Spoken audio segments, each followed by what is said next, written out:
দর্শক, আপনারা দেখছেন এক বৃদ্ধ মহিলার মুন্ডহীন মৃতদেহ উদ্ধার ঘিরে ব্যাপক চাঞ্চল্য ছড়িয়েছে জলপাইগুড়িতে। জানা গেছে শনিবার সকালে জলপাইগুড়ি সদর ব্লকের বাহাদুর গ্রাম পঞ্চায়েতের বণিজ্যরহাট সংলগ্ন চৌরচুন্টি কামাত গ্রামে উদ্ধার হয় ওই মহিলার মুন্ডহীন মৃতদেহটি। গ্রামবাসীদের মধ্যে আতঙ্কের পরিবেশ তৈরি হয়েছে। খবর পেয়ে ঘটনাস্থলে আসে জলপাইগুড়ি কোতোয়ালি থানার পুলিশ। আরও জানা গেছে মৃত ওই মহিলার নাম সাজিদা খাতুন, যার বয়স 73 বছর। তবে কাটা মুন্ডুর সন্ধানে ইতিমধ্যেই তল্লাশি শুরু করে দিয়েছে পুলিশ।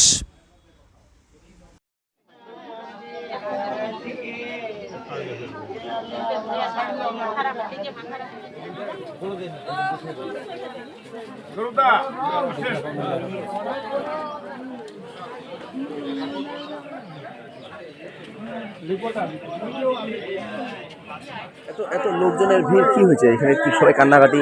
আজকে সকালবেলা আমরা ঠিক 9টার দিকে ঘুম থেকে উঠছি, উঠে দেখি শুনতেছি যে আমার কাকি বয়স 65 বছর হবে, বাড়ির পিছনে মাথা ছাড়া দেহ পড়ে আছে, রক্তাক্ত অবস্থায় আমরা নিয়ে আসলাম। কিভাবে ঘটনাটা ঘটলো আমরা কিছুই বলতে পারি না। এই জায়গাটার নাম কি? চৌরচুন্ডি কামাত, পোস্ট সাতখামার, জেলা জলপাইগুড়ি, বাহাদুর জিপির মধ্যে এটা পড়ে। আচ্ছা আচ্ছা আচ্ছা। এই বুড়ি মানুষের তো কোনো দুশ্মন নেই, কোনো শত্রু নেই। আচ্ছা, কে বা কারা এই ঘটনাটা ঘটাইলো এখনো জানা যাচ্ছে না ব্যাপারটা। ঠিক আছে, ওনার কি ঘরের বাইরে পাওয়া গেছে বডি? হ্যাঁ, লাশটা ঘরের বাইরে পাওয়া গেছে। ঠিক আছে ঠিক আছে। এই মহিলার কি নাম ছিল? ওর নাম ছিল সমিজা খাতুন। স্বামীর নাম? স্বামীর নাম আফগর আলী। ঠিক আছে। স্বামী আগে মারা গেছে, 3-4 বছর আগে। বিধবা মহিলা? বিধবা মহিলা। ঠিক আছে।